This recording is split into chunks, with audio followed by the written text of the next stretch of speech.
同微雨一齊看世間，大家好。胡耀邦喺中共黨內以思想開明著稱。上世紀80年代初，流行音樂被稱為美美之音，鄧麗君嘅歌，人們亦只能偷偷聽。對此，胡耀邦話：乜嘢叫流行歌曲？係歌曲就要流行，喺群眾中能流行，講明群眾喜歡嗎？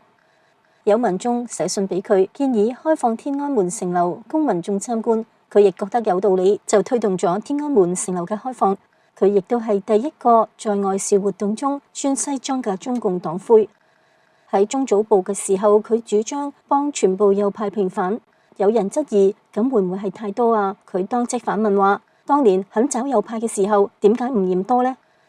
最終全國幾乎所有右派都被摘除帽子，共525973人，32萬中右分子，125000右傾機會主義分子亦都被摘除帽子。佢亦都為2000萬地富反壞四類分子摘除帽子。佢哋嘅子女家屬有1億人受益，唔再係政治賤民，升學、就業、參軍等唔再受限。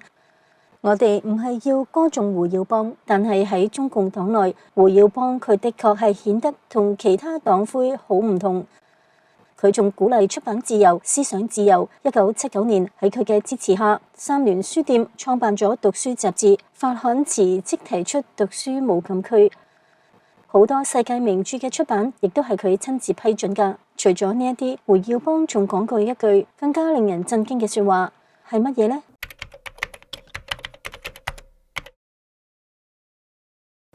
？1979年2月，中共文革後第一次全國長篇小說座談會喺北京召開。當時著名歷史學者申浩年仲係個啱啱出名嘅青年作家，佢被邀請到北京參加座談會，共有30幾人參加。期間佢哋忽然接到通知，要佢哋到中共中央禮堂去聽胡耀邦做報告。胡耀邦演講嘅時候喺台上走嚟走去，拍台打板凳，完全冇其他黨官嘅裝腔作勢，令申浩年好激動。更加讓佢諗唔到嘅係，胡耀邦突然間講咗一句可謂震耳欲聾嘅說話。佢話：要是讓人民知道了我們共產黨的歷史，人民就要起來推翻我們了。後來申浩年了解到，胡耀邦並非第一次講咁樣嘅說話，佢喺組織部嘅院子裏面就經常講咁樣嘅話啦。嗰時候胡耀邦每日都喺度批閱群眾來信，佢曾經喺中組部全體工作人員大會上慷慨陳詞話：現在可以說是積案如山，步履艱難，這山究竟有多高？是喜馬拉雅山、唐古拉山，還是泰山？一時難以說清楚。僅是人人熟知的文革期間的重大案件，諸如天安門事件、61人問題、為劉少奇鳴冤叫屈和惡毒攻擊林副統帥的現行反革命案件等等，究竟有多少受害者，誰也說不清。文革前的歷次政治運動，究竟傷害了多少自己人，也沒法說得清。還有建國前由於歷史條件而形成的一些冤假錯案，如被捕、被俘人員問題、延安搶救運動的遺留問題、紅旗黨與其他一些地下黨的冤案，當年蘇區的 AB 團冤案等等，又有多少冤魂在呼求平反超說，誰能說得清？所以說積案如山。胡耀邦講嘅多少冤魂喺度呼求平反超說，呢一個唔係一句只係用嚟描述冤情嘅說話，呢一個係確確實實發生過嘅冤魂喊冤。大家聽過太湖冤魂喊冤嘅事件嗎？講起嚟有一啲玄幻，不過係真係有其事噶。醫學專家、美國耶魯大學退休教授張玉明先生曾經撰文話，1980年冬天，中共河南省委工業部嘅一位高級工程師周教授同佢講，根據我手邊嘅黨內機密文件資料顯示，國內不少地方出現一些超自然事件，其中最引人注意嘅就係毛澤東死後喺太湖中心，每到半夜凌晨開始，就有男女冤魂喊冤，仲用全國各地方言喺度喊冤。呢啲冤魂都係喺中共歷次政治運動中被整死嘅人。地方當局上報之後，中共中央唔信邪，命令海軍用炮艇喺冤魂喊冤嘅時候，從四面八方向太湖中心用輕重機槍掃射，用手雷轟炸，但係任何機槍炮彈都冇效。最後公安部用高度敏感嘅錄音機將呢一啲聲音錄咗落嚟，然後將各省地方公安幹部集中到北京，讓佢哋分別收聽，將各自聽到嘅內容記錄落嚟。據聽過錄音嘅人反映，當時大家對喊冤人嘅申訴，如何受凌辱、毒打、酷刑、殺害、冤死嘅情景，聽咗之後都係毛骨悚然，甚至有一啲心腸狠毒嘅老公安人員聽咗亦都淚流滿面。根據查證，呢一啲冤魂喊冤嘅案情完全屬實，都係喺土改、鎮反、三反、五反中經查證過嘅冤案。當時胡耀邦、趙紫陽、陳雲、習仲勳、萬里都異口同聲咁話：我哋黨解放後歷次政治運動所做嘅一切壞事，真正達到咗天怒人怨嘅地步，要立即下達文件，平反一切冤假錯案。胡耀邦能夠對中共嘅黑歷史了如指掌，因為佢自己親身經歷過呢一切，可謂係九死一生。胡耀邦1915年11月20號生於湖南瀏陽一個農民家庭。1929年，佢14歲嘅時候參加咗共青團，跟住鬧革命。1933年喺毛澤東親自發動同指揮嘅肅反 AP 團運動，約有10萬共產黨人死於內鬥。當時胡耀邦不過先至17歲，佢同比佢大1歲嘅譚啟龍對大抓大殺自己人表示過不滿，結果被人告發啦。加上佢嘅一位老師被當作 AP 團而遭殺害，佢本人又係讀過初中嘅小知識分子，所以佢同譚啟龍就被省委政治保衛局同肅反委員會列入 AP 團成員嘅名單，受到逮捕。碰巧喺雙禁區視察嘅少共中央局，亦即係共青團中央局巡視員馮文彬對佢哋有啲了解，於是就要求將佢哋帶返中央蘇區審查，從而救咗佢哋一命。呢一次死裏逃生嘅遭遇，幾十年後胡耀邦仍然心有餘悸。喺佢去世前嘅幾日，仲對去醫院探望佢嘅馮文彬話：當年如果唔係你將我帶出嚟，我就完啦；如果將我送返去，我亦都完啦。1935年5月喺長征途中，佢喺遵義被飛機炸傷，差啲冇命。當時紅四方面軍總醫院嘅條件好簡陋，冇醫術熟練嘅外科醫生，冇辦法輸液輸血搶救失血過多嘅危重傷病員。還好佢被送到去天主教嘅野戰醫院，一個曾經喺國民黨部隊就醫嘅少校軍醫黃斌幫佢做咗手術，救咗佢一命。之後佢又走過幾次鬼門關，比如過草地嘅時候，佢差啲就餓死；1936年紅軍東征嘅時候，爭啲病死；戰場上更加係經常苦口如生。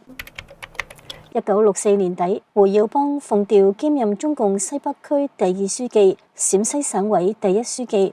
呢個時候，佢雖然仍然係共青團中央第1書記，但係團中央日常工作由常務書記胡克實主持。胡耀邦為咗扭轉陝西省四清嘅極左局面，佢喺召開省委同省政府會議嘅時候，作出幾項決定：報人暫停、雙開、開除黨籍、開除公職暫停、全面奪權暫停。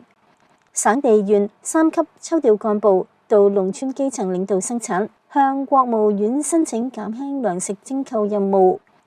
建設小化肥廠同增撥化肥等等。胡耀邦呢一啲新政獲得咗基層幹部同群眾嘅擁護，但係就遭到劉蘭圖一伙嘅圍剿。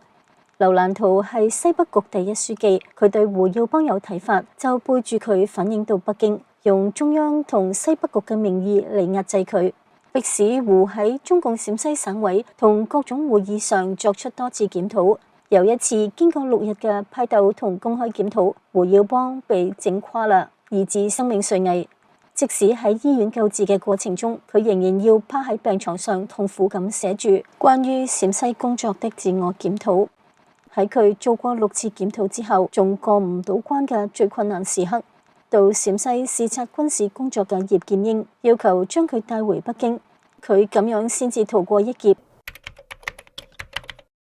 1966年文革初期係暗箱操作，北京處於一片混亂之中。年底，北京一所中學嘅紅衛兵發生武鬥，打死1名教師。共青團中央向北京市各中學派出工作組，卻被毛澤東批為鎮壓學生運動冇好下場。於是紅衛兵包圍咗團中央大樓，高呼打倒3胡，亦即係打倒胡耀邦、胡克實同胡啟立。胡耀邦遭到紅衛兵慘無人道嘅批鬥，紅衛兵用皮帶打佢，痛得佢喺地上打滾。住喺醫院，仲仍然被抽鬥，有次竟然被打到鼻青面腫，腰椎骨挫傷，幸虧被醫護攔住。胡克實後來回憶，胡耀邦大約被拉出去鬥咗10幾次，佢哋喺團中央被關喺牛棚裏面，屬於牛鬼蛇神。1969年5月，胡耀邦被下放到河南省黃川縣黃湖農場57幹校，接受勞動改造，並且被剝奪工作權利同應有嘅政治權利。從1969年到1970年唔到2年嘅時間裏面，因為超負荷嘅勞動以及營養不良而死喺黃湖嘅團中央同直屬單位人員達7人之多。胡耀邦當時身患痔瘡，經常脫肛流血，仍然要同大家一齊幹活，托胚和泥、運磚拉石、推谷曬場、風車揚麥、插秧割草等重活都要做。後來毛澤東發動嘅批鄧反擊右傾翻案風，又讓胡耀邦陷入沒頂之災。隨住鄧小平嘅下台，胡亦都被停職反省，再次遭到拳打腳踢、坐噴氣式飛機批鬥。1976年，佢仲被抽去大連批鬥。後來因為醫生估計佢可能患有胃癌，先至將佢送入醫院。喺從大連返去北京嘅途中，正趕上咗唐山大地震，火車爭啲被顛翻。由於文革期間嘅慘痛經歷，胡耀邦直到晚年對中共中央生活會嘅揭發批判，仍然係心有餘悸。1989年4月8日，胡耀邦喺出席中共中央政治局會議嘅時候，突然心臟病發作，面色蒼白，潸然倒地。趙紫陽喺《四川一書》收錄咗趙紫陽嘅一段說話。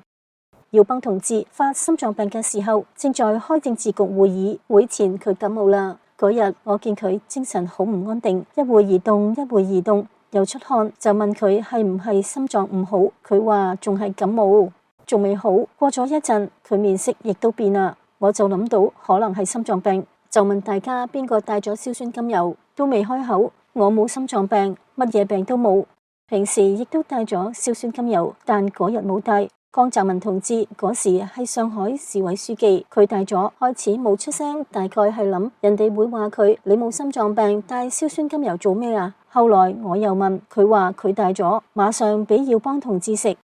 換過來啦，一會兒醫生亦都嚟咗，耀邦同志係住入醫院之後再病發，冇搶救過嚟去世噶。如果唔係趙紫陽連問幾次邊個有藥，江澤民係唔會攞出嚟噶。胡耀邦可能當時就走咗啦。胡耀邦自認一生多厄運，到老不犧牲，但無奈佢亦都係服務於中共呢一部殺人機器，自然亦都不得不成為呢一部殺人機器嘅一部分。當上總書記嘅胡耀邦，根據鄧小平喺1980年就提出過嘅政治體制改革嘅設想，於1986年發表講話，要求中央委員會成員1到60歲就退休，嗰啲已經超過80歲嘅老同志更應該往下退啦。結果得罪咗鄧小平而被逼落台，亦因此被奪去咗性命。但係回過頭嚟睇，即使佢冇得罪鄧小平，中共嘅本質亦都注定咗佢喺嗰個位置上係唔能夠長久噶。因為佢反思中共歷次運動嘅結果，係唔單止要糾正毛澤東喺文革中製造嘅冤假錯案，仲要將中共歷史上製造嘅一切冤假錯案，包括黨內黨外嘅冤假錯案，都要糾正過嚟。中共嘅歷史就係一部不斷製造冤假錯案嘅歷史，將所有嘅冤假錯案都糾正啦。客觀上唔係就等於係要把中共嘅歷史給否定啦咩？動搖中共根基嘅事情，中共係絕對唔能夠容忍嘅。所以胡耀邦注定就唔能夠喺中共體制內做成真正為民嘅好事。胡耀邦曾經講過，人民把共產黨推上歷史舞台，看重的是共產黨當年表現出來的民主意識和民主預期。共產黨取信於民嘅唯一途徑就係實現民主。從歷史嘅先聲呢一本書中，我哋亦都可以睇出中共當年係如何打住民主嘅旗號嚟欺騙中國人民，讓多少有志之士掉入去中共虛假民主嘅陷阱，最後不但葬送咗中華民國喺大陸嘅政權，呢一啲人亦都成為中共嘅陪葬品。胡耀邦嘅嗰句說話，要是讓人民知道了我們共產黨的歷史，人民就要起來推翻我們了。似乎正在兌現，因為越嚟越多嘅反抗聲音正在中國發生。